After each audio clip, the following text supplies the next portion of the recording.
오늘 아침 단독으로 조선일보에서 그 간첩 사건이 터졌어요. 근데 그 우리 시청자 여러분들 어떻게 느끼세요? 간첩 사건 그러면 예전에는 막 되게 무서웠잖아요. 근데 요즘은 무섭다기보다 아니 세상에 아직도 북한에서 지령을 받는 사람들이 있어? 저렇게 후진 집단으로부터 지령을 받아서 뭘 어쩌겠다는 거야. 이런 생각이 드시죠? 그러니까 이게 우리 사회에 의미하는 바는 간첩들이 있다고 해서 예전처럼 아, 이게 나라를 뒤집으려고 하는구나.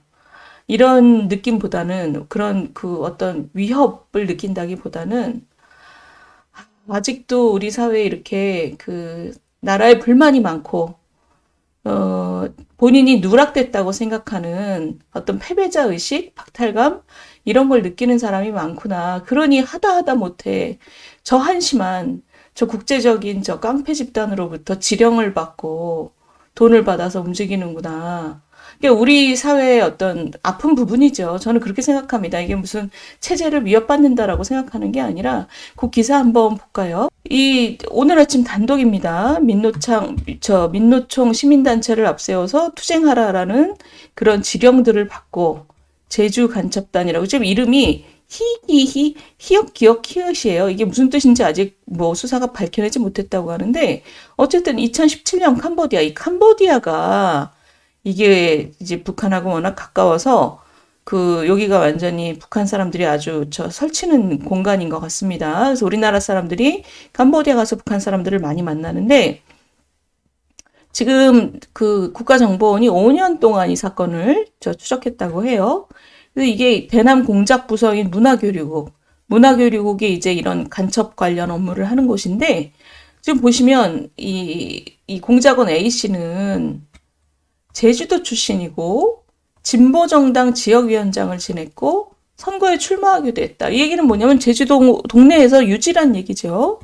그래서 지금 일부 진보단체는 정부가 공안몰이를 하는 것이라고 주장하고 있는데 이건 앞으로 더 밝혀지겠죠. 그런데 현재로서 압수수색 영장에 나온 지령 내용, 그러니까 북한으로부터 지령을 받았다는 증거가 있으면 이건 빼박이죠, 빼박. 근데 지령의 내용이 뭐냐 보면 민노총 4.3 통일위원회를 발동해서 미국 무기 도입하는 것을 반대해라.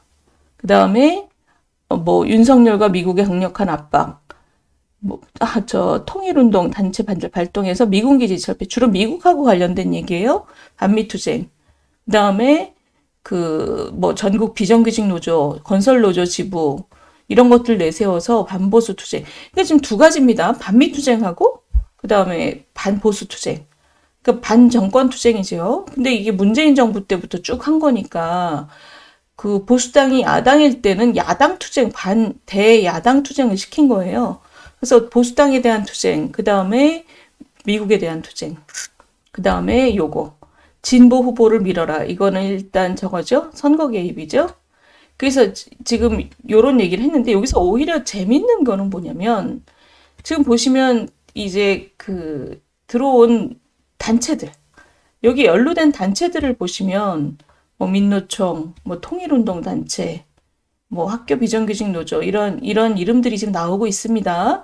이런 이름들이 나오는 것에 대해서는 사실은 수사 결과를 좀 봐야 돼요. 이런 단체들이 정말로 얼마나 연루가 돼 있는지는 굉장히 조심스러운 문제입니다. 근데 어쨌든 지난 여름에도 왜 민노총이 종북 반미 투쟁하자는 집회를 한 적이 있지요.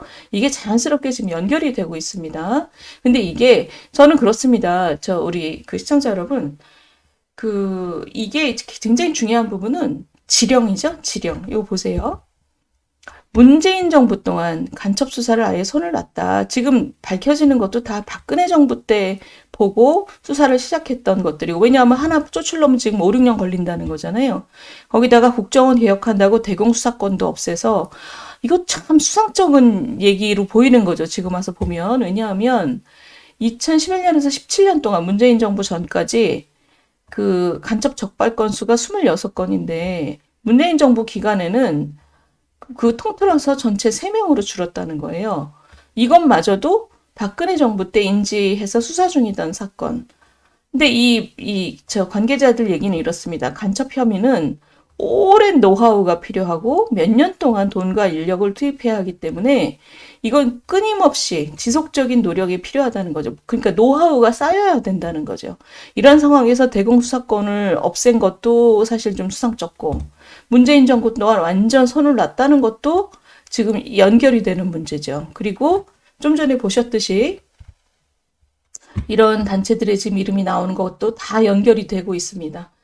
그래서 지금 보시면 어떻게 느끼셨어요? 저는 문재인 정부 동안 간첩사 손 놨고 대공수사권 국정원 거를 경찰로 넘겨버렸고 그러니까 이거는 오랫동안 쌓여온 노하우를 사실은 없애버리는 거잖아요.